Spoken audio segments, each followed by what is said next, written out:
Ito na, Shane, bago ka pumili ng hahamunin, pakinggan mo muna ang sasabihin ng ating top 5 kampiyon. Baron, Trish, Julius, Kimberly, bakit hindi ikaw ang dapat habunin ni Shane? Baron, mauna ka. So hello Shane, congratulations on your 7th win.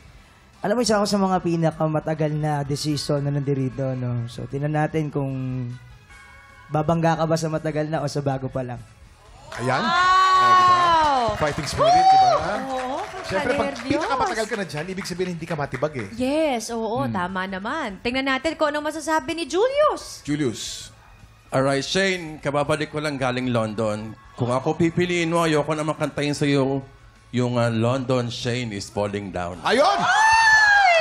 London Shane is falling down. Oo, mukhang inaral din nila ang bawat isa, kuya, Oo no? naman, palaban niya mga yan. Si Kimberly, ano sabihin mo, Kimberly? Shane, minsan din akong nandyan sa posisyon mo. So sana pag-isipan mo kung hahamunin mo talaga ako. Ayan. Ayan. Trish, ano naman ang masasabi mo? Shane. Ayan. May humamon na kasi sa akin dati eh. Kaso, hindi siya nakalusot. Ikaw bahala. Baka gusto mong sumunod.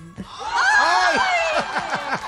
Nung huli kasi napili siya eh. Okay, Pero in short. hindi na naig. Ayun Oo, na nga. nakasurvive siya. Grabe.